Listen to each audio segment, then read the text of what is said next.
of just by accident. All right, let's see how we look now, boys. We're going to see if this gets any better. I'm going to go over the purple and see if it'll actually show up now. Just give us a second. I can edit most of this out. God dang, I swear, dude. Even the apps just suck sometimes. All right. I think Hugh Freeze is all right, it's live now. I figured it out. I think I figured it out. Okay. Pull off a win this weekend in Norman. That'll really go a long way to keeping his job. All right, we apologize. Gundy's on my list too. Gundy's on my list too, Riddle. So you have hit the nail on the head. Why not though? Because I know he's had some down years in the past and they came back, but this just thank you for sharing. This doesn't feel like that though. This feels like this is the end of the road. That's the prodigal son, though, Tony. They're not going to just embarrass one like that. They'll let him step away at the end. Well, you think Gundy being irrelevant? I mean, at the end, yeah. I mean, well, the thing is though, is like the reason we said the coaching carousel is obviously if other hot name coaches start coming off the board, people are going to jump in. They're not going to wait because they can't afford to, especially teams, unless you've already got somebody kind of sewed up. Like unless Va Tech thought that Beamer might come for some reason, you know. But Cold as Iced Tea says Eric Morris from North Texas, rising star. Okay, and then Cody Joe says Hugh Freeze. If he has a bad year, what do you think? If Hugh Freeze has a bad year, he's had a pretty decent start. But if Hugh Freeze has a bad year, yeah, I could. Wow, too high Freeze. And then D says Stoops is getting warm. Don't worry, Bobby will come help. Him.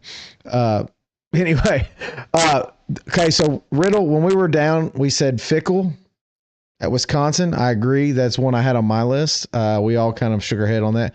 Gundy, obviously, we all kind of agree on that because I know he's a good old boy, but let's assume nothing happens till the end of the year. We know Sunbelt Billy's going to make it to the end of the year because his buyout's going to decrease that much that it's going to be worthwhile.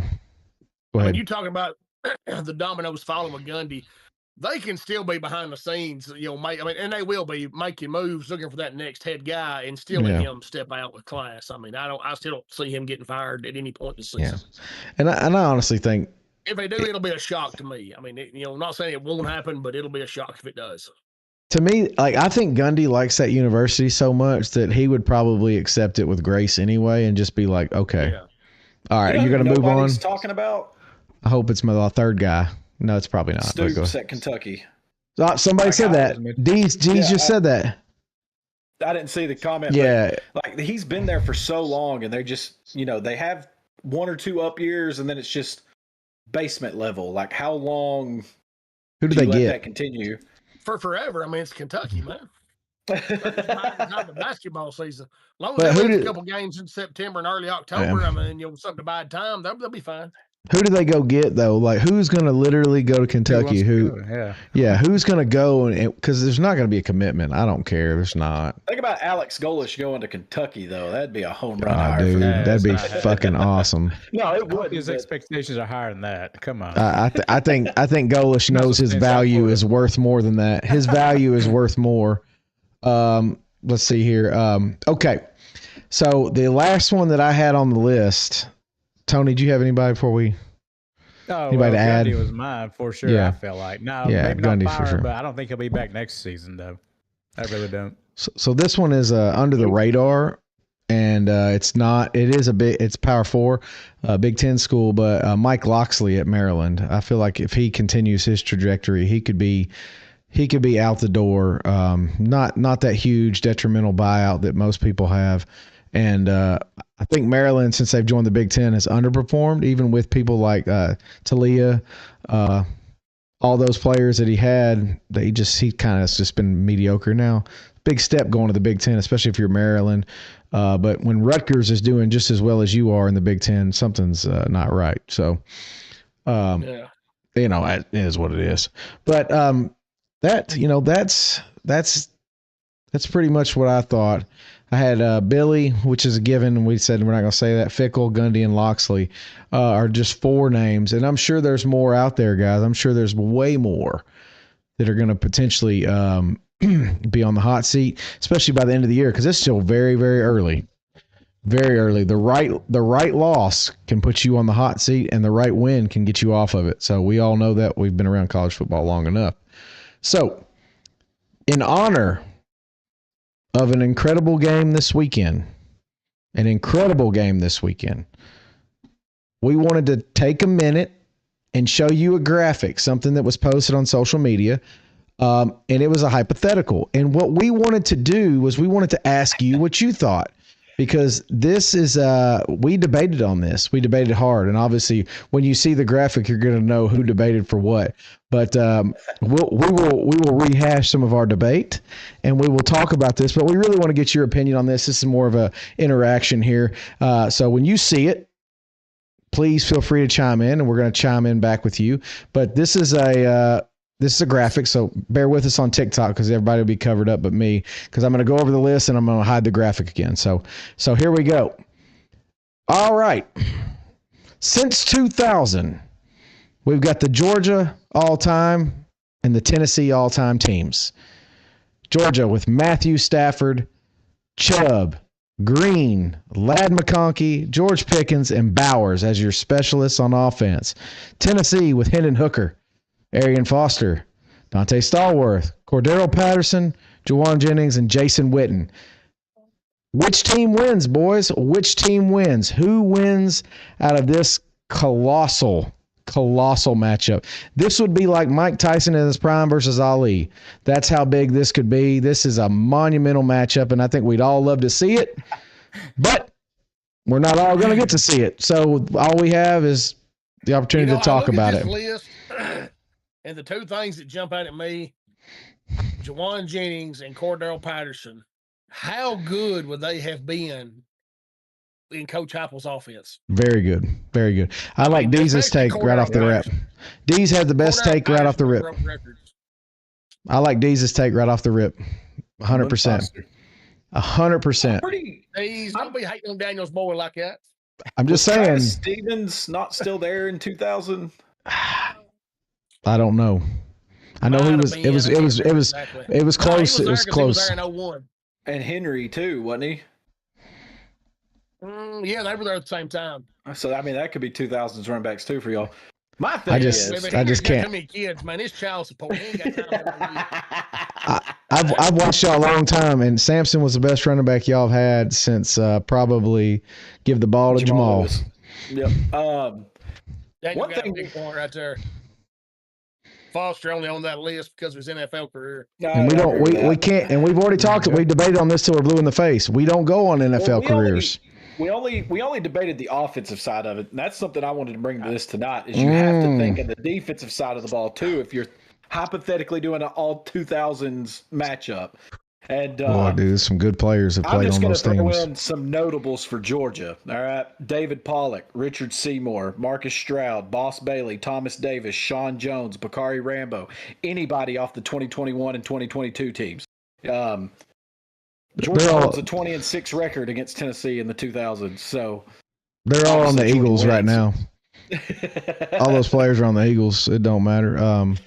Okay, so in all honesty, like D said Kamara, but Kamara did not have the college career. He did not have the college career that Dylan Sampson did. There's no way. A coach that couldn't evaluate talent. Exactly. So this was Tennessee's problem. Exactly. So yeah. You had loser head coaches. You had Pruitt. You had Butch Jones. You had Derek fucking Dooley. If Kiffin's pussy ass would have stayed, then maybe the players that were on this list, maybe he exploits their talents more. So it's hard to really judge. Just like we got into the Jason Witten and Brock Bowers things, I don't give two shits because if we're doing the 5v5, who's going to be the O lineman? I guess it's going to be Witten, and it's going to be Bowers for Georgia, right? So I mean, we said college. We said college though. College. That's what I'm talking about. That's what I'm talking about. I'm talking about college. I'm talking about the lineup that we just looked at. Kias on the purple said, if we go with defense, I'm going with Georgia. And, I mean, I probably okay. Because the other thing you got to throw in there is coaching. You got to throw coaching in there if we're talking about the whole team. Smart. It's over. Hey, D's man, no, I'm gonna take Big John over Albert. I was about to say, JD. I'd take John any day of the week over Haynesworth. Haynesworth was a bitch. Haynesworth too. I'm not discrediting some of the defensive players that Tennessee has had through the 2000s. They've had plenty of good ones. Yes, but I think Georgia's defense overall, top to bottom, from the line to the safeties, would make it really difficult for that graphic offense to be able to move the ball. I just want everyone to know Haynesworth was a bitch not because he was a personal bitch, because he had all the talent in the world and was fucking lazy piece of shit. It's documented. Go look. All you gotta do is look at it. John Henderson would outplay him any day of the week. There's no doubt in my mind. I enjoy watching Big John play. Probably one of the more talented defensive linemen since a long time for them, and I know one that's real good. But John Henderson was a stud because his job was very simple: eat up blockers, and he did it very well. He did it very well. But anyway, back to the offense. So I'm going to tell you who I think the most talented running back was. And Tony, I know you don't fucking know because you fucking don't know running backs. For you, it'll probably be some goddamn receiver over here. I'm going to tell you who. I'm gonna tell you who I watched in high school, and if he would have been put in the right offense, if he would have been, Jordan, you talk about being in your offense now, Heupel's offense. Jalen Hurd, if he would have been in Heupel's offense, that dude would have broken records. He didn't have the heart. He didn't have no heart. No. I know he gave up on you, Tony, but that don't mean he didn't have the heart. I'm not talking about that. He literally, his little pussy ass quit in the middle of a game, pretty much. His little sorry ass got upset because his ass got benched because his stupid ass was nonchalantly just walking to the goal line pretty much and fumbled. And then that's the only good thing Bush Jones ever did in his career was benching his stupid ass. Whoa. All right, that's fine. No, I mean, but in all honesty, like, he had talent. The dude was absolutely. They were comparing him to Henry in high school. I mean, he was talented. I mean, I know how you feel about Henry, but you know. What about him? I'm just messing with you. So let's talk about the quarterback. So we got Stafford. Stafford was a stud, absolute stud. But Georgia had other people too that could have been on that list, but Stafford deserved it. I'm not saying he didn't deserve it. I think Stafford, even though like we have a history of the State Farm quarterbacks at Georgia, I think Stafford. Hands down. David Green was a winner. David Green was a winner. Aaron Murray could throw the ball. Winner. Stetson Bennett. Two-time. You know how I feel about Stetson. We won't even two-time champ. Two-time. Build the statue. But build the statue. Fromm was good while he was there. He also cost us a couple of other quarterbacks that could have been really good too. Yeah. But you have a list of guys you could go down there and pull out. DJ Shockey, Quincy Carter, some of those guys that are more mobile. But Matthew Stafford's he's the QB1. Just like Quincy Carter. Hell yeah, I did. He's the reason that Georgia rushed the field the one and only time they ever did. So let's just go down this list, though. Let's just go, because Big Hunt says Murray for me. He was 4-0 against UT, says D's. I mean, that's good. All those things play into it. For one thing we know, Aaron Murray knew how to beat Tennessee. So let's go down. Stafford, Hendon Hooker. Who are we taking? I mean, we've got to be honest here. We got to be honest, people.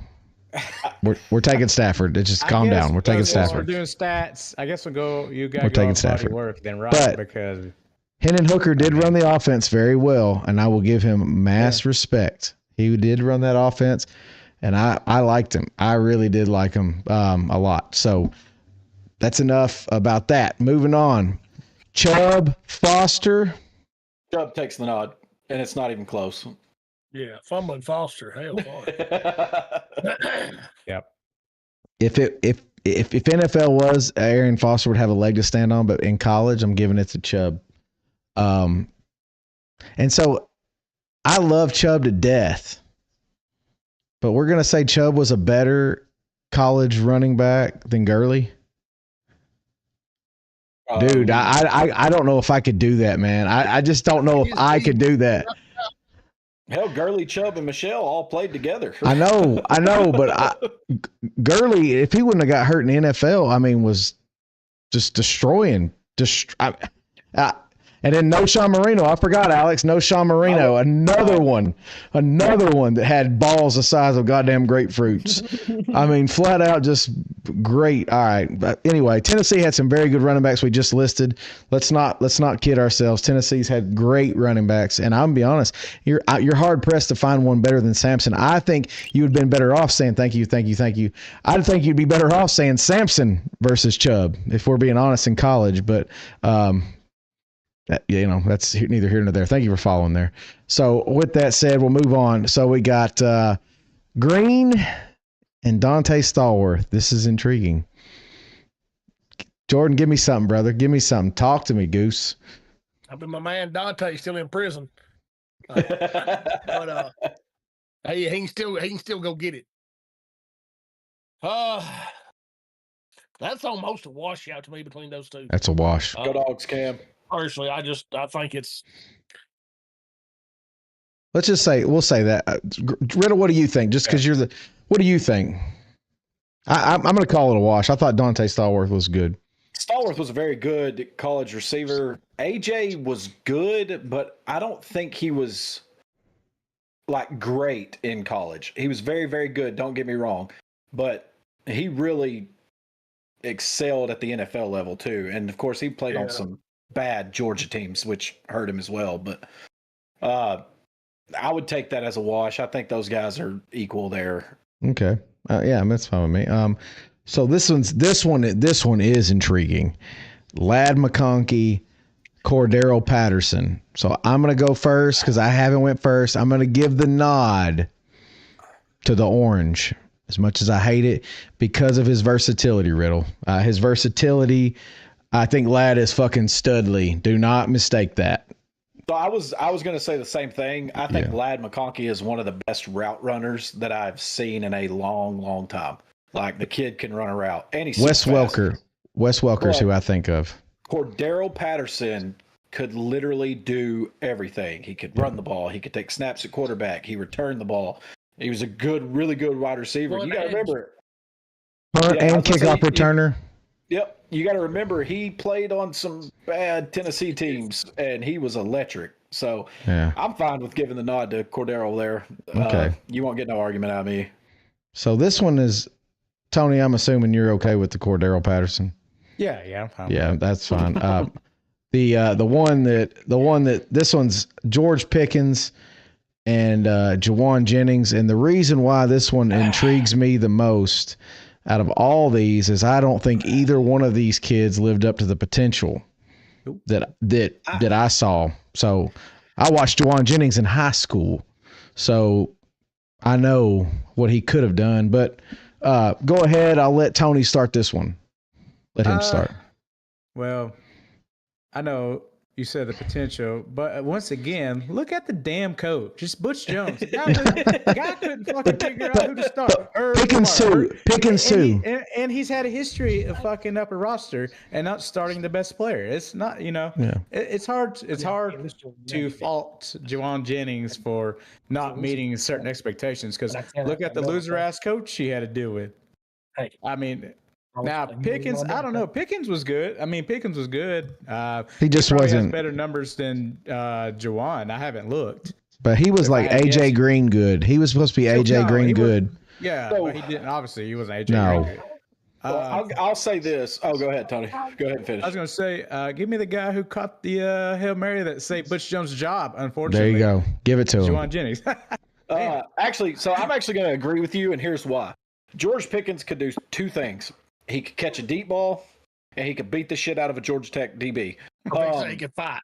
He could fight. That's it. Like, who would you rather have if you're starting on your own 20-yard line and you need a possession receiver to keep the chains moving?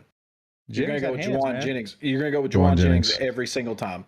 So I'll actually give the nod to Jawan Jennings there. Pickens was fun to watch for the deep balls and stuff, and the fights against everybody or spraying water on people and stuff like that. But the next one's the one where you're not going to change my mind, and I will die on that hill. Jordan, before you go though, I just want to say that the reason I would take Jennings is his blocking. More physical, absolutely could do so much for your offense besides catch a pass. So very, very key. And he had an unbelievable heart. Yeah, I mean, the dude was a baller. Now, I'm not going to sit there and say, Tony, coaching, I know there was some malpractice there and everything like that. I'm just saying that neither one of those kids lived up to the potential when coming in on the recruiting trail. These kids were going to be next bet. I mean, just the next thing. And they were good. Both of them were good. They just weren't, generational. So, and speaking of generational, we're moving on to the next I would say 2 generational players for sure. Tight end spot. The tight end spot, Brock Bowers versus Jason Witten. This is the dog fight you wanted to see right here. You got Mike Vick sitting on the sidelines fucking betting on this shit. I'm just telling you, who are we taking? We're going to start with Jordan. We're going to be respectful. There's only one right answer. We're going to start with Jordan. He's 100% right. There's one right answer. It's Jordan. Not even close. Best tight end by far, Jason Witt. If you got Brock Bowers. Like I told y'all in the group chat, Brock Bowers is a slow version of Hines Ward. He's a white kid that can't run fast enough to play wide receiver, so they put him in a tight end. Witten blocked, ran routes. I mean, did it all. If you took a piece of marble and chiseled out a prototype tight end, you'll get hard hitting Jason Witten. Yep. Damn. Go ahead, Tony. Go ahead. Tony, go ahead. Jordan pretty much said, and like I said, I'm not going to look at stats on this other crap. Actually, the other day I said it's a wash. Someone got very offended by that. But I didn't even choose Witten because I actually do like Bowers. But I'm trying to, if they, in today's era, and then way back then, you had Philip Fulmer who literally wanted Witten to block almost 90% of the time. Offensive line. So that's one thing, right? He pretty much blocked like literally a lineman. He mauled and he dogged motherfuckers. Yeah, that was it. And he could catch. Obviously, he had great hands, but that's not what they utilize him for. You can't go wrong with either. I'll say that. But do I have to choose one? Yes. You can say it's a wash. You can say it's a wash. Give me no. I got to choose. Give me the hard nose tight end that could be offensive lineman. Okay. Give me that guy. He can do it all. No one's going to bully him, like I said. No one's bullying him. All right, Riddle. No. Not even those great AJ Fox. Nobody. You will not bully these players. You won't bully nobody. Did Witten? I can't remember. Remind me. Did Witten win a Mackey? No. Did Witten ever take a 75-yard run to the house? Didn't have that opportunity. Was Witten even the best tight end in the nation when he played? Absolutely. No, absolutely not. So absolutely. Brock Bowers was come on. See, this is the part that people forget is Brock Bowers was the best blocking tight end in college football when he played at Georgia. Brock Bowers could take an end around 75 yards to the house. He did it a couple times. Brock Bowers won 2 Mackey Awards and was a 3-time All-American. There is no argument. There's none whatsoever. You're right. And he's a little faster than linebackers, but he's not faster than the corners. He outran the entire defense on those 75-yard rounds. Well, Jordan he can literally he's the white Hines Ward. He can literally do it all. Be a receiver. I will say this. He was a receiver that couldn't cut it, be a receiver. And he was the best blocking tight end because no tight end wants to fucking block these days. He's got a good point. Offensive schemes are way different now compared to then. Yeah, you're 100% correct. Y'all are right. The offenses, defenses, everything's different. You got offense wanting to throw the ball versus 3 yards in a cloud of dust. There is no defense anymore, so let's just quit that shit. I'll say that Witten was maybe top 3 or 4 when he played in the nation. I'll give you that. And Jordan, we talked about this. Jeremy Shockey was absolutely on everyone's radar as the generation of it was Dallas Clark. The difference good in college and great in the NFL. You know what the difference was? The Shockey and Dallas Clark, they didn't fucking block. So. Shockey blocked. Shockey absolutely blocked. Dallas Clark was. He threw his fucking body around that people. Dallas Clark was different. He was a different kind of tight end. Dees has the best argument right there, though. Witten played in the I formation. Yeah, exactly. Tennessee was a run-first team. Yes, that's what I was trying to say here. Witten did play every down without getting hurt 100%. He was durable. And that's why he had such a long, illustrious career in the NFL. Yep. Yes. If you're asking me, like, Dallas Clark was my favorite tight end of all time. I mean, this is my favorite tight end of all time. But that doesn't mean he's the best tight end of all time. Because I saw what he did on the Colts, and that sumbitch was absolutely amazing. But that's not college either. Although he was good in college. Brock Bowers before you had Brock Bowers. Dude, he was good, man. And he was a white guy that couldn't cut it at wide receiver. Had to go tight end. He was big. First off, I'm gonna tell you something right now. Peyton Manning would beg to differ that he couldn't fucking cut it at wide receiver because that motherfucker would get open when nobody else could. And Jordan, you know I'm fucking right. He was playing slot a lot though. He wasn't. He was fucking. Slot as a receiver, Tony. I get that. A lot of tight ends. All right, moving along. Okay, so I'm going to go ahead and I'm going to say Bowers, generational guy.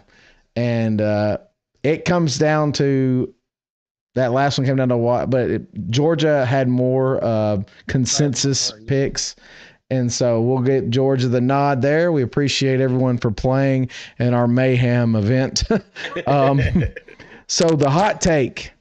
My hot take for this week, after everything you've seen, everything you've heard, everything you know, stats included, best QB in the SEC so far this year. Stats included, because that means picks.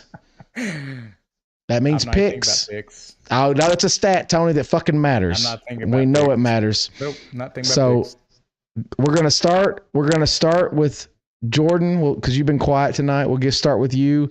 Best QB in the SEC thus far, and I'm not talking about versus expectations. I'm talking about just best overall. Period. Well, I mean, you should have started with me because this will be a short segment. Best quarterback is Joey Spags, bar none. In the conference, you show me somebody else that put up right at 400 yards passing against that vaunted Georgia defense. End of question. I mean, are they vaunted? Are they vaunted this year? I'll have his shot in 2 weeks, and we'll see how he does. Are they vaunted this year? Do we know that Georgia has a vaunted defense? Riddle. All I kept hearing was Joey. Did anyone say vaunted? Never seen a defense like that. So I don't know. You tell me. Never seen a defense like that. Kirby had something for him. They never scored more than 10. And he did what Joey does, and he threw 2 picks. We talked about those. We talked about it. I understand that. We could say that, but when you sling the ball the way he does, we also said at the beginning of the year, you're going to get picks. That's going to happen. We said that. Okay, so Cam says John Mateer having a hell of a year. Big Hunt says Mateer, So, Tony, we're going to you. Well, I'm just going to write off Jordan. When you had this little topic here, that's definitely going to be Joey Aguilar, and not because I'm being biased.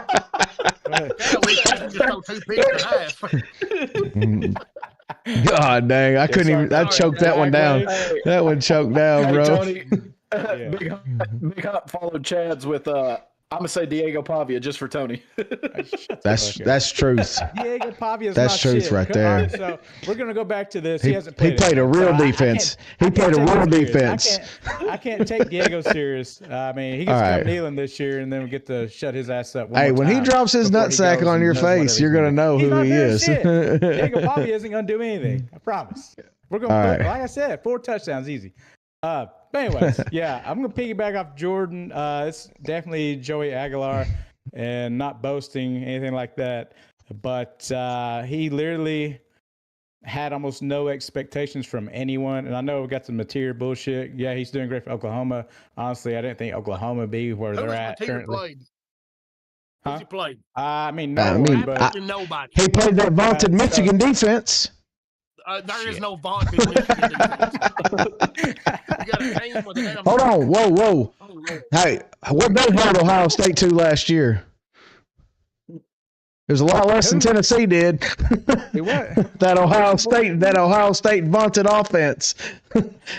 Anyway, my point is, whoa! You just did it. You just did it. You said Georgia had a vaunted defense. They didn't have no vaunted defense this year. They haven't done anything yet. Dude, no, they do. Apparently, I'm going by what the experts are saying. All right, I'm just messing. We're just messing. That Joey had not seen this. That's what they're saying. Okay, Georgia probably will have one of the better defenses in the country. We agree. I never said that. I didn't say they were vaunted. I didn't say they were a vaunted defense. I didn't say so because we don't know what they are yet.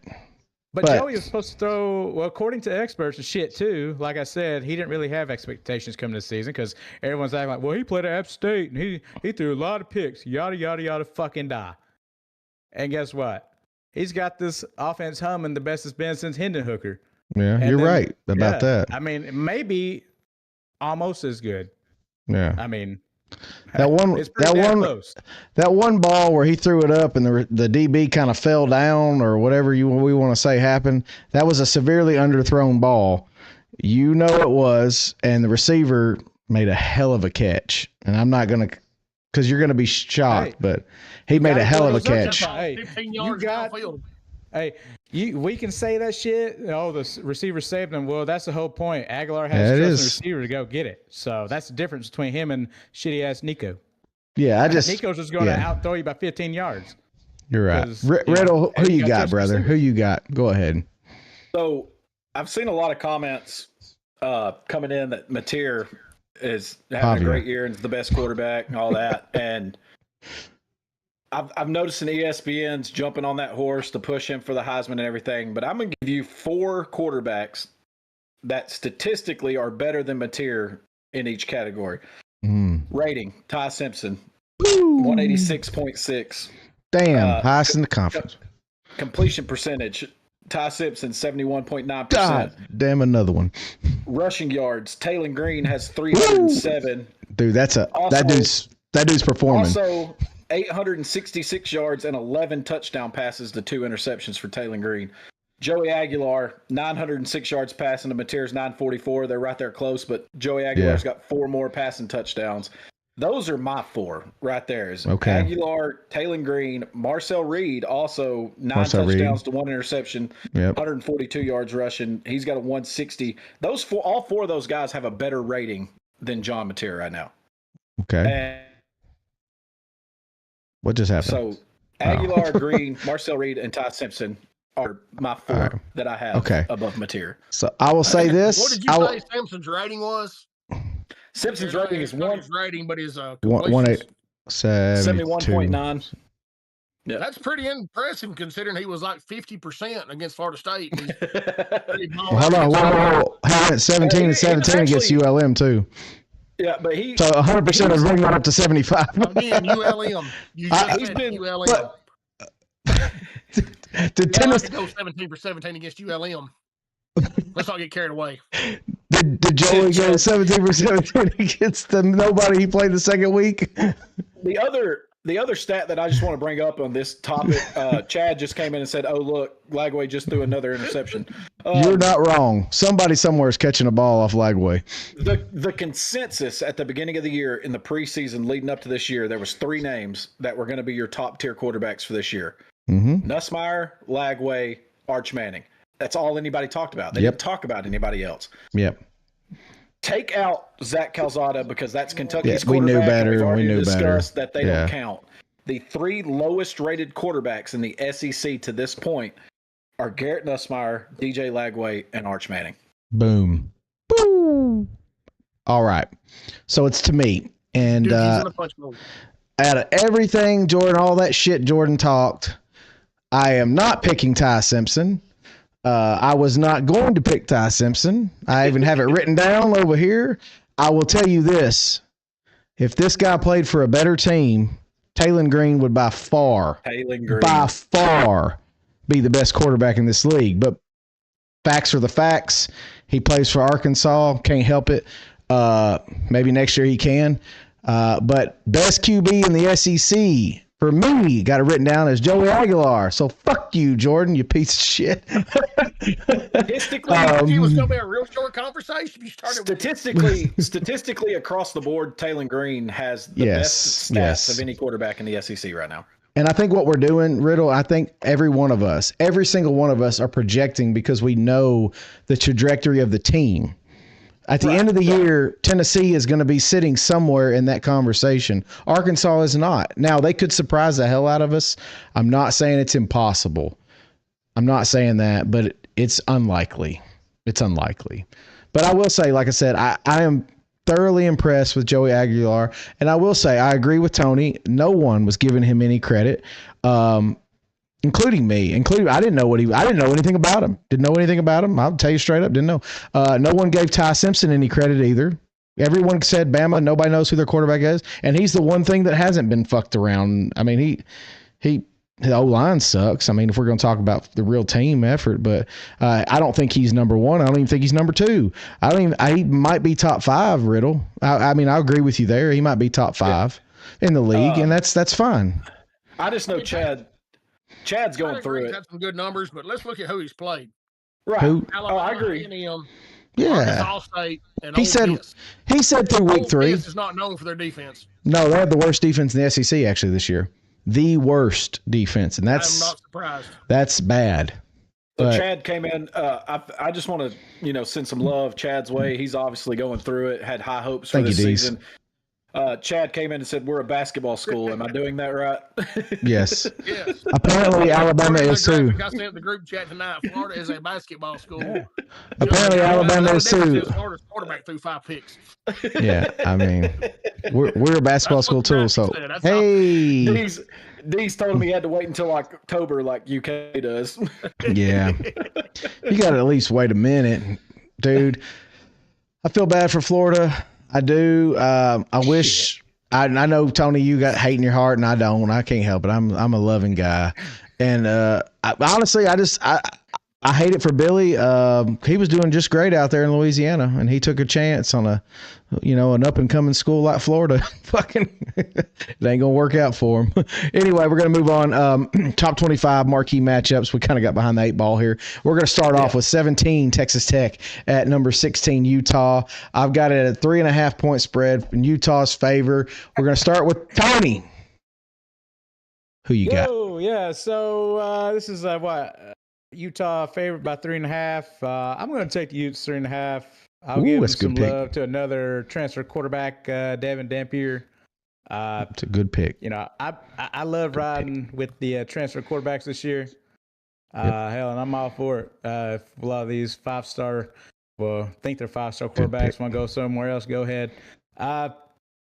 Because these kids, people think these kids can't play in the Power 4. And Salt Lake City also is a tough place to win at. So I'm gonna take the Utah 3.5. All right, Riddle. That means fade. Riddle. So looking this up, Texas Tech second in the nation in yards per game at 602.7. Second in passing yards per game, first in points per game, and 26th in rushing. The crazy thing about this matchup is this, as of right now, this is both of these teams' only ranked matchup they have this year. So this is a very important game for them. Watch out for freshman Hunter Andrews, the tight end for Utah. He's one of them hybrid tight ends. He's got 8 catches for 63 yards, but 12 carries for 108 yards and a touchdown. He's one of those do-all kind of tight ends. It's always good to have a Swiss Army knife on your team. John Henry Daly is leading the nation in sacks for Utah. He's got a forced fumble, 13 tackles. I like Utah in this one, minus 3.5. Okay. All right. So, Jordan, you're up, then I'll give mine. This is, y'all have covered about every angle you can cover. This is, I believe, a 9 a.m. kickoff local time. Rice Eccles and the Mormons are going to be still asleep. Give me Texas Tech plus 3.5 in this one.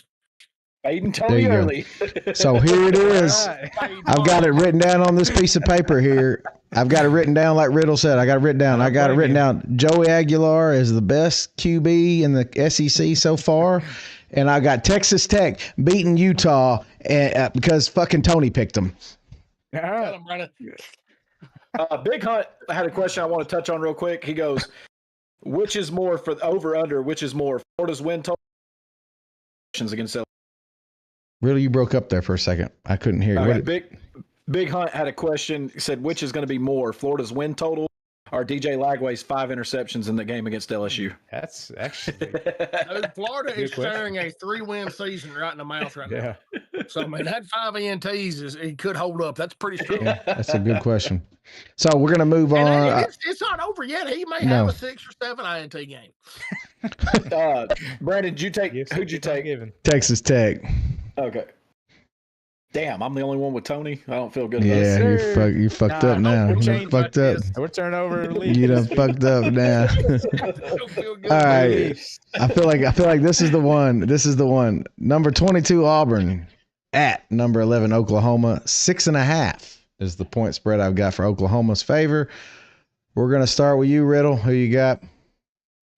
Well, Jackson Arnold makes his return to Oklahoma this weekend. He's playing pretty decent.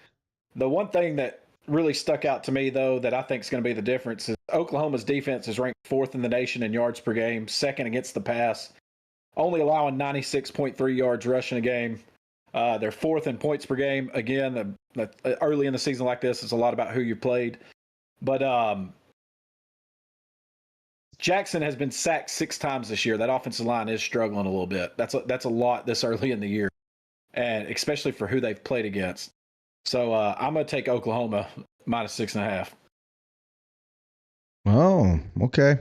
All right. Jordan, you're up. Can I hear Tony's pick first? Tony, you're up. Tony, you're up. No, I'm just kidding. I'm just kidding. I think this is going to be a very physical game. I wish this was on a 7, but give me Albie plus 6.5. Jackson Arnold goes back home, shows them what they're missing. Give me the Tigers to cover. That's interesting. That's interesting. Tony loves Winkies. Go. Well, probably should let Jordan go first. Give me Auburn in points. I don't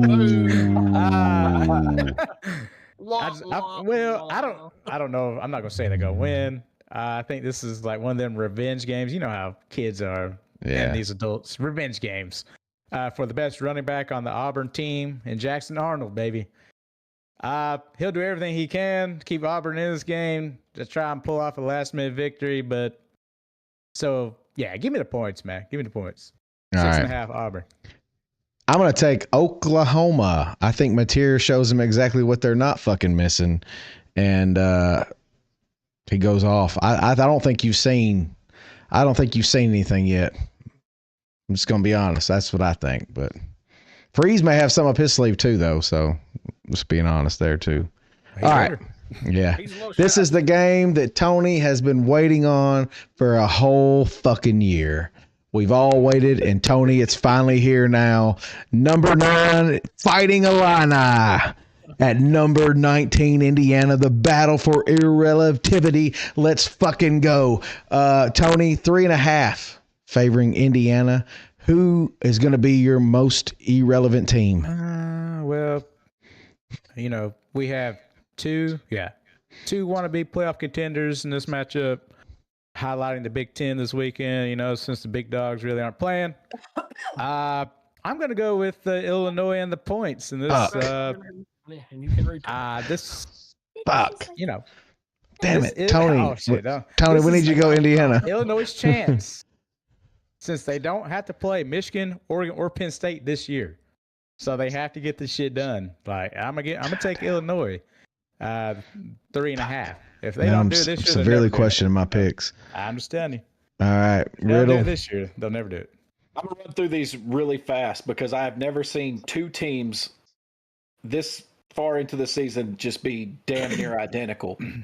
Altmaier, 56 of 78, 709 yards, 8 touchdowns. Mendoza, 55 of 76, 708 yards, 9 touchdowns. Virtually identical. Caden Fegan for Illinois, the running back, has 222 yards, 3 touchdowns. Indiana running back Kalen Black has 34 carries, 217 yards, and a touchdown. Identical. Receivers. Leading receiver for Illinois has 289 yards. Indiana's has 299 yards. Identical. Defensively, Illinois is averaging 7.3 points per game on defense. Indiana 7.7. How do you find a line right there? You're saying 5.5 is too much. I'm 3.5. saying these two teams, 3.5. it's just 3.5. You can't find two teams that are more evenly stacked than these two teams this far into the season. I picked Illinois because I thought that for sure that Tony was going to pick Indiana, and I was going to fade Tony in this spot. But I'm still going to take Illinois to get it done. Hey, you welcome, Daniel. Fucking hey, I love making people money. Fucking A. All right, Jordan. 3.5. 3.5, Jordan. Yeah, give me Indiana all day, every day. 3.5. 3.5 for Indiana. Yeah, sir. Okay. Indiana all right, so day. I have it written down. I have it written down on fucking paper. I had Illinois. Tony picked. I'm going Indiana. Give me fucking Indiana. Fuck this motherfucker over here. He's bad luck. I done picked an Indiana school last week and got fucking shit on. I got shit on. I got too many picks Tony's got. I don't like this. Yeah, I don't know, man. Same boat. The season totals before we started. No, we did not, but because we were kind of go ahead. I didn't know if Daniel knew why we fight Tony. So me and Jordan are 11-9, picking against the spread. Brandon's 8-12. Tony is 4-16 so far this year. Hey, it's not bad. Give him the old fade. I get 4 out of what? 1 out of every shit. It's not that bad. Math ain't mathing, folks. The math ain't mathing. All right. Number 21, Michigan at Nebraska plus 2.5. Who you taking, Jordan? Give me Fatty Mahomes and the Huskers plus 2.5 right here at home. Still not sold on this Underwood kid. He's young. He's raw. What's his name there? That's a good question, Deez. It's a good question. We're going to talk about that in just a second. You talking about Dylan Raiola?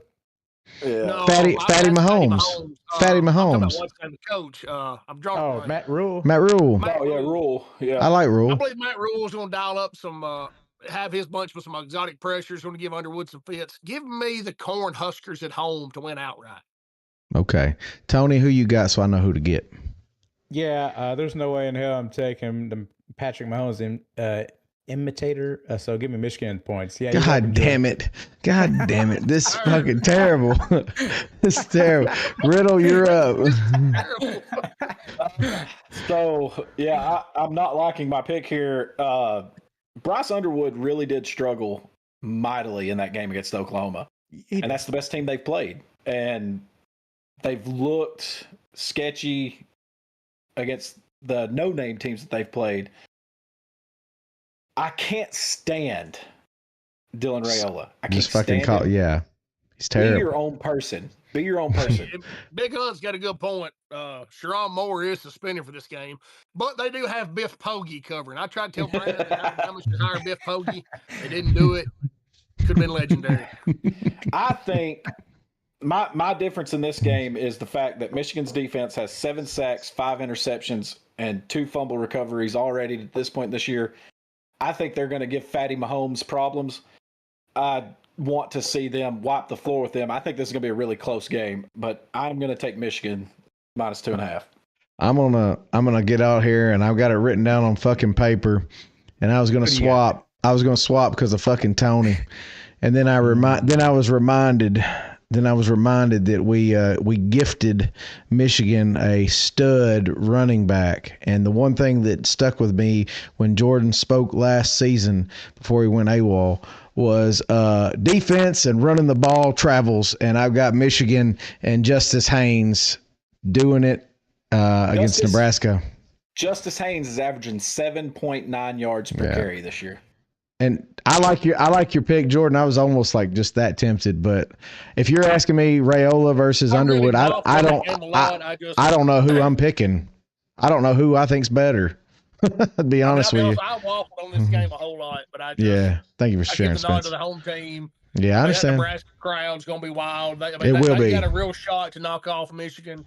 They do. I think you'll see the quote unquote, like A&M calls them, the 12th man really step up for 12 Nebraska. Motherfucking man. All right.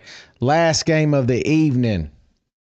Tulane at the broken down, busted ass 13 number Ole Miss.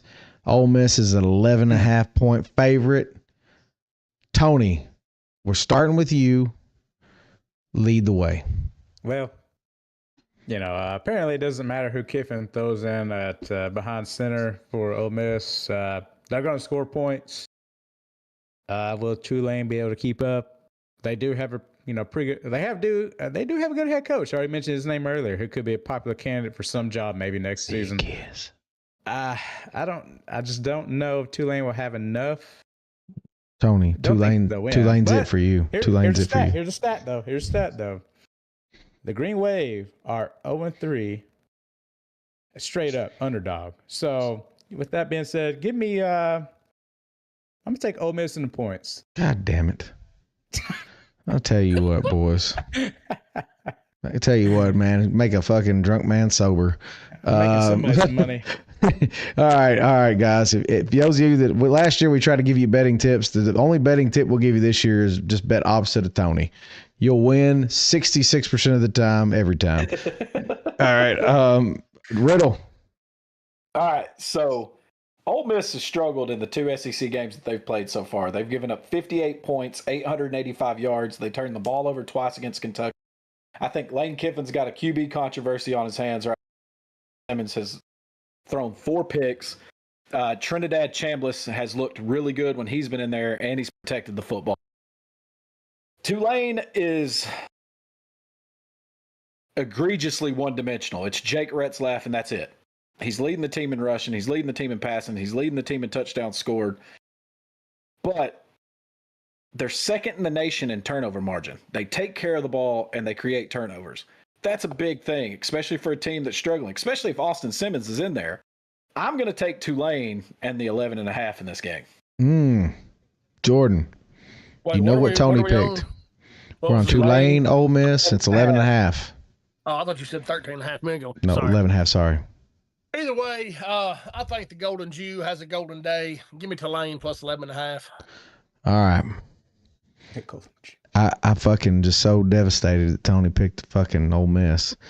I can't even think about it. I can't think straight right now. I will say this, guys.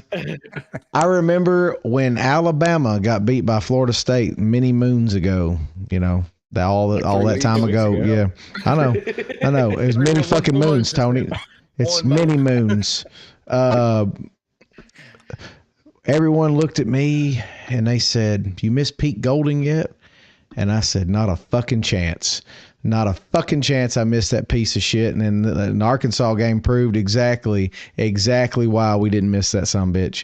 And with that said, I'm going Ole Miss because of Lane. And I think he's got the horsepower to pull away and get the point spread against Tulane. Arkansas did have SEC players. They had a I don't know if anyone's going to do what Taylor Green did against Ole Miss. I just don't know if anyone will ever be able to do that, but it's possible. I'm going to go Ole Miss. I'll take the points. So, Kias, don't you forget it either. He said Riddle and UConn have balls of steel. Yep.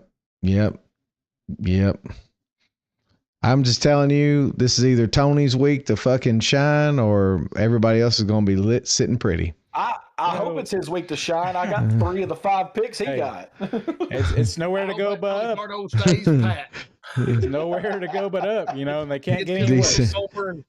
Me and him will line on one. And D said, of course, ARC has SC players. They're in the SEC. I understand that. Not all SEC teams have SEC players. Ask Kentucky. I just think Retzlaff could really cause them problems because he's a mobile quarterback. And we saw he's good. What Taylor. He's I'm good. not saying Retzlaff is Taylor Green by any means. He's good though. He is going to be able to create with his feet. So I don't think they might not win, but I do think they cover. BYU. Yep. And he takes care of the football. And he fuck you women. Anyway, so anything from the chat that we needed to touch on that we haven't? Like Dee said, bigger question is what time Lane on TikTok getting ready with his daughter. I ain't gonna hate on him too bad. You know, I mean, he's living it up. He's loving life. Good for him. Oh, Dee said the pour. So before we get into fucking riddles, Pardo's. and Pardo's pour, yeah. so I am drinking homemade bourbon. This was the person at our place of employment made homemade bourbon, and I'm drinking it tonight. I finished off that quart mason jar, and it is absolutely pretty good. So that's what I'm drinking tonight. Can't even get it anywhere else. So, Tony, what are you drinking? Go ahead. In a little barrel. No, it was. Hold on, sorry, Tony. It was moonshine that he put a spire in and let it sit, and then it actually. I mean, you can see it. It's good. It's actually good. It's not bad. So, anyway, go ahead, Tony. Those like those little small dog kegs. Yeah. Well, what I have, boys and girls, this is a Knob Creek. It's a single barrel select. This is store pick. It's really 120? good. If you can find it for about $64, highly recommend. Is it the 120 proof? 120? Yeah. Is that what you said? Yeah, 120. Yeah. Dude, I sent you that when I was in Illinois. It was like $40. You didn't say nothing. Oh, because I already had it. No, Okay. No, this is store pick from Old Fort in Murfreesboro. Yeah, it was a store pick up there, and they had it marked down, and I was like, I wonder if this. Really? I didn't know at the time. I didn't know if that was a good deal. I didn't know if it was a good deal. I didn't know. I told you get it. I was on the borderline. All right, Riddle, what are you drinking? Anything? Water, Mountain Dew, Red Bird? Got that Nick Saban special. No, I told you last week it wouldn't be open if it was next time. Jordan, what you got there? Some sweet teas? I got a vintage Dr. Pepper. There you go. Okay. Fine year, had enough rain to keep the moisture content right. So. D says we get that for $45 here in Kentucky. D's, we're gonna start having some conversations about bourbons that you can get in Kentucky. So since you're down here hanging out with old Whistle Pants over here. Anyway, so Riddle, did we get? I think we got enough answers. We got enough answers. So. Close it out. So Kias, D's, and Big Hunt got it correct. They got the points this week. The answer was Michigan. They lost to Notre Dame and Miami. And on September 20th of 1988, they started the season 0-2 and was still ranked in the AP poll. Now, I will say this. Pretty good year, though, to lose to those two. I will say this. That's what I was going to say. If you lost to any other teams, you would not be ranked. But in 88, if you lost to Notre Dame and Miami, by God, you went through a gauntlet. You went through a gauntlet. They finished that season 9-0-1 after those two games and finished the season ranked 4th in the nation. So, I mean, yeah, good for them. Okay. D said, just tell us what we want and he'll bring it, Tony. So there you go. Right. We got the new one. All right. So now we are going to divvy off into the secluded section of the podcast known as Pardo's Pour. Pardo has made a reputation for pouring out his heart, soul, emotions, wearing them on his sleeve, and we want to give him this opportunity to talk. Well, let me just say this first off. I haven't felt much anger lately, so it's hard for me to really go on a true rant like I would want to. Yeah, because well, it's doesn't turn to leaf. Do you want me? Do you want me to tell you about the Titans? No, I'm numb to that. Numb to that. No, I'm numb to that. No, I mean, outside of the Vol football world, things are feeling okay at the moment. Just give it time. No, I could be a loose cannon. I expect them to blow UAB out this week by at least 60 plus. And if they don't, I probably won't be too happy. If Tim Banks' defense gives up even close to fucking 20 this week, I'm going to be pissed off. They shouldn't fucking score a fucking field goal. Anyways. You say Big Hunt, Jeff? We'll see how that goes this week. I did. Tony, this is becoming the most popular section. With me not feeling all hateful, because I've been happy, Nico's failures, and I am. People think that I, what was it? Was it Perkins always says Riddle something about a man's downfall or some shit? Praying on man's downfall? Yeah, I am. From a football standpoint. From a football standpoint, yes, I am. Damn. But anyways, so yeah, with UCLA failing, Nico looking like shit, balls are, looking good, and I pretty much was right about, him. All he had to do was step on the fucking grass at Neyland Stadium Saturday, and he did, and that means he did just as much as Nico ever did last year in the SEC game. A couple things I was going to bring up, and this is not really rant related, which Riddle did send this earlier, and nice to get thoughts from people in the chat of what do you think of the NCAA? Now, it's official. Now, we'll see what exactly they do with the portal. But it has, the spring portal has been closed. I feel like, personally, besides that being a win for coaches, universities, it's a win for the fans. Because, we're tired of the shit of these kids going wherever the fuck they please. And every time I hear some motherfucker say, well, what about the coaches? Bitch, they have a legally binding contract, and they got to buy it out if they fucking want to leave. It's totally different. These kids don't have that shit. That's true. So, NC-17 bad enough and get paid not to do your job. Can I say one thing though? I want to say one thing to that, Tony. If we eliminate the spring transfer portal, you don't have Joey Aguilar. Hey, but I can't. But we're missing out. I know, but we're missing out. And I'm for it. I want you everybody. I'm for it. But I'm just saying, are we missing out on great football because of it? Well, what I'm thinking is, I don't know. I'm just asking a question. I'm glad that happened. Yeah, I know you are. Not the rule.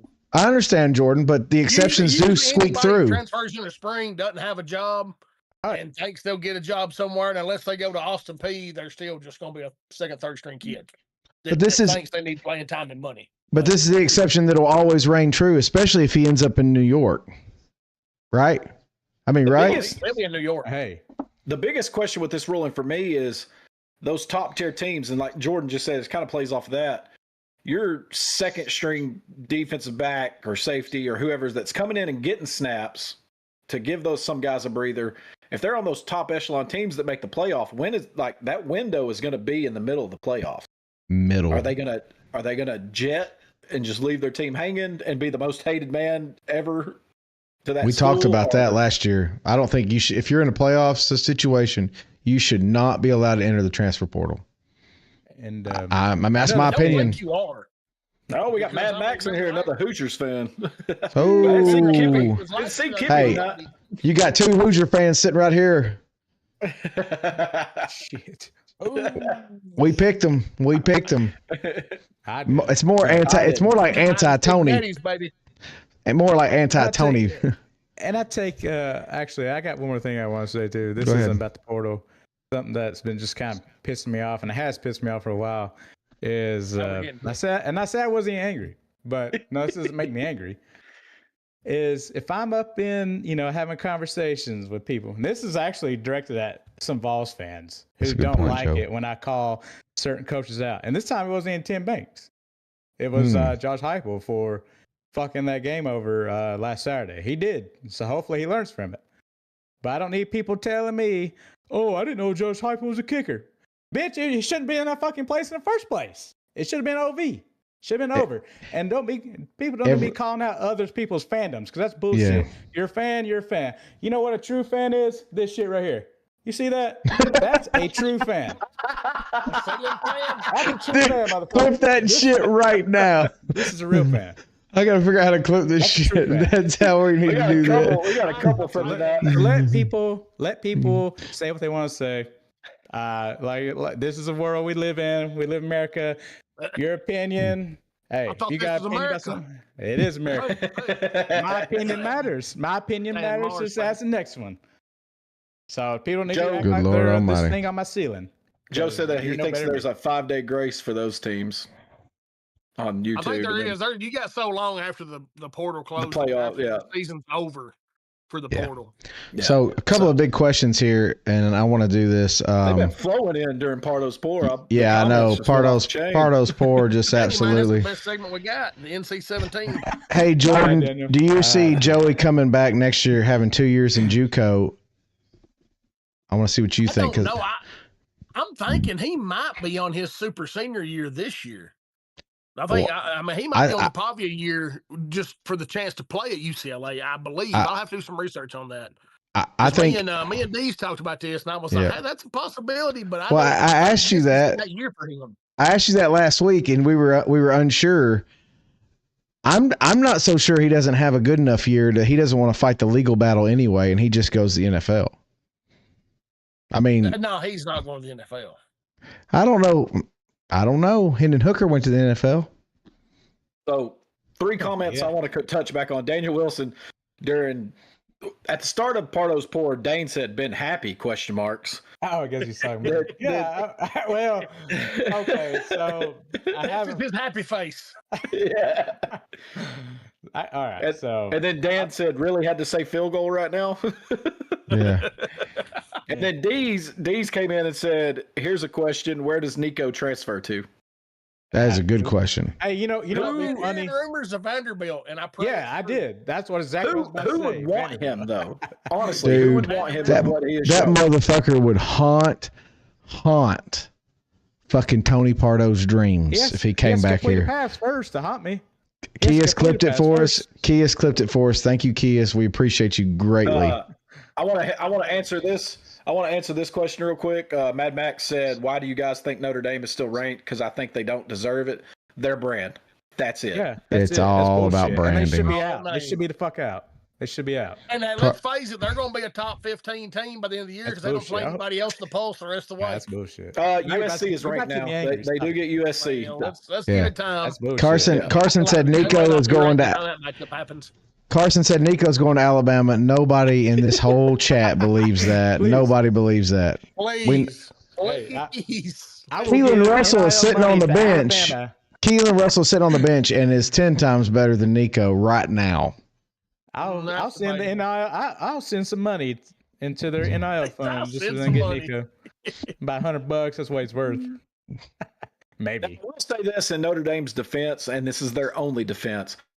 D's kind of said it. They were ranked really high. They've lost to 2 top 10 teams by a total of 4 points. But it's their brand. It's who they are. I agree. You're not going to get any argument from me. I'd tell you where Nico should wind up would be Hawaii. God dang, why not? Why not? Hawaii. Be the best Hawaiian QB you can be. Go out there and live the dream. Good Lord. I tried to sneak it in there. Kia said, "Don't wish that evil on Bama." About Nico going there. There's talk about. I'd love to see it. They said there's talk about Nico leaving football to go back to volleyball. He was a top 5 prospect. Yeah, he was one of the best volleyball players in the country. At this point, he's probably better off doing that. Dude, that's about those rumors are starting to circulate that he's considering giving up football and everything else. And honestly, at this point, you have totally derailed your career. You struggled at Tennessee, you made the playoff, and everybody thought you were the next coming of Peyton Manning, and you transferred, and it was an ugly transfer. You go out to UCLA, and you're just showing people exactly what you were last year. And I don't know. I'm beginning to wonder if that's his ceiling. Yeah. Could be. Yep. Hey, he got what he asked for. Yep. He got the better talent. He got the better coaching, or did have the better coaching at UCLA. Modern Mill says, Bama running the table. Jordan, we can only hope. I'll give this question to you. Mad Max wants to know, do we think Indiana will be back in the playoffs? If Indiana wins this game, possibly. Possibly. Got to win Saturday. Must win. I mean, it's the only ranked game that both these teams play outside of Kias. Illinois playing Ohio State. Kias, yes, they did fire their coach at UCLA. Joe on the tube said, "What person watches anything other than women's volleyball?" There is no answer for this that is right, because the answer is no one. Hey, I tell you what, when the Summer Olympics going on now, sometimes I do watch volleyball. So, Summer Olympics. I mean, Summer Olympics. I don't watch any of that. Different, man. You're rooting for the country, not for. Yeah, that is different. Nationality. Yeah. Daniel Wilson said he just wanted to be closer to his family, guys. God dang. Nah, bless him. Yeah, bless him. He saved your sanity, Tony. I don't know why the fuck you're fucking. It's just this dude. It's just mixed. It's mixed. Like this dude is like. Yeah, but thank you. You know, that's what I'm saying. It's the first time you've ever said you were happy on here. I think. So. Yeah, I've been feeling pretty good. I mean. Yeah. Well, maybe. I mean, I wasn't totally happy last Saturday. Last Saturday. You were more sane than I thought you'd be. Right, though. Yeah, you was better than I thought you'd be. I was numb. I mean, I predicted it. Yeah. And it sucked. But oh well, you know. I mean, that was the most Pardo prediction ever. He loses the spread and the game. Talk about a kid. Jeff, what's your opinion on Joey being in the Heisman race? I said Saturday after that game was over that he put himself right in the talk. And if he's not in the talk, something's wrong. Now, there's a lot of football left. He's going to have to continue playing at that level. He's got plenty of big games left coming up. They're going to have to beat the Fighting Pavias. Yeah. But no, I think Joey Aguilar absolutely played himself into the Heisman talk with his performance Saturday. After Mrs. Pavia puts that thing on old Theo Vaughn, you ain't gonna have to worry because Theo Vaughn gonna drop all his bank on fucking Vanderbilt in the NIL.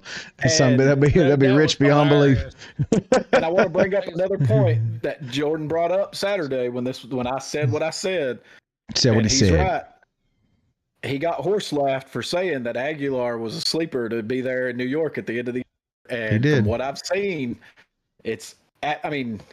like I said Saturday, name outside maybe Carson Beck. You could argue Carson Beck. Name another quarterback, and Mateer if you want to throw him in there. But we went through the statistics. It's early. There. It's early.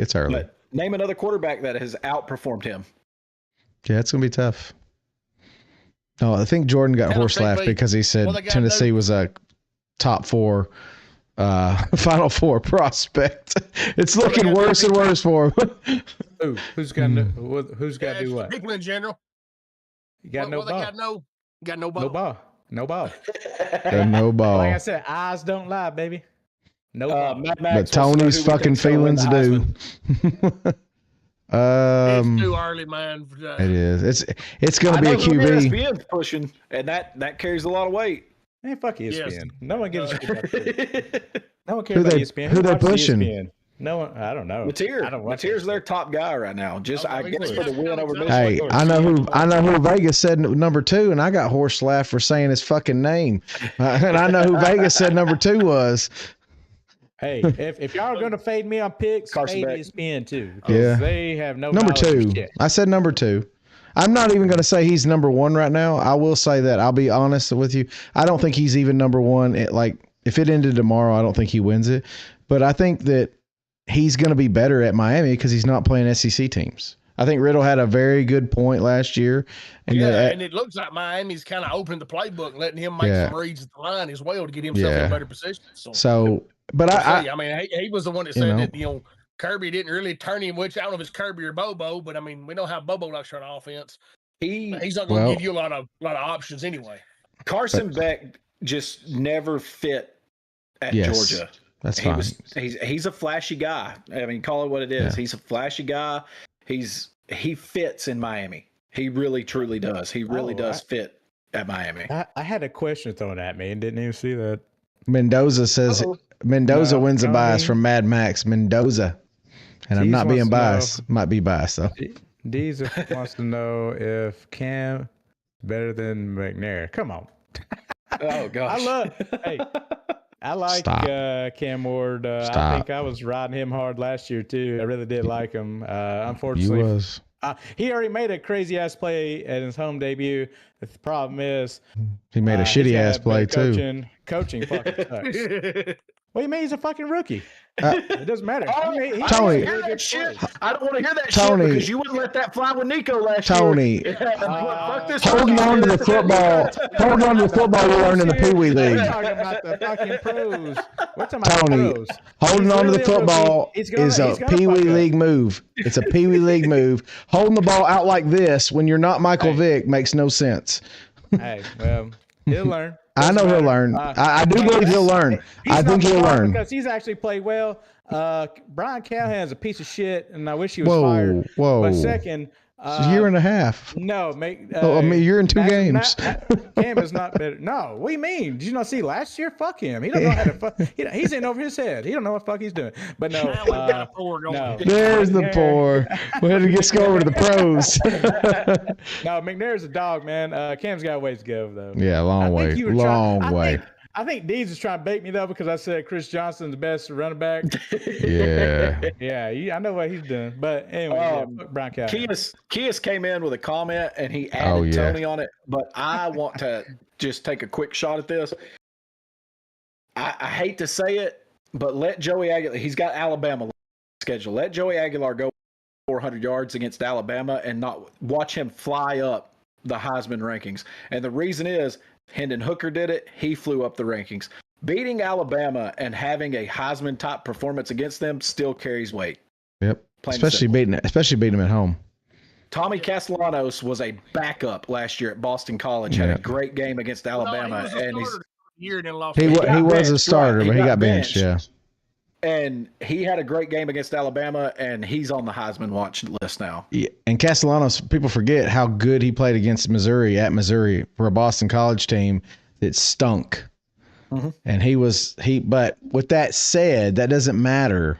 He beat us. He went up. If Alabama goes to Georgia, and let's just call this what it is, Riddle, and Ty goes 81% and he throws for 350 yards, he's going to go up the rankings. I mean, it's just there's certain teams that carry weight. It's just the way it is. It's just the way it is. I mean, you can say the same thing about Aguilar. The performance he had against Georgia is the reason he's in the talk right now. Absolutely. Because no one knew how real he was yet. You have to have those performances in the biggest games on the biggest stages. Yep.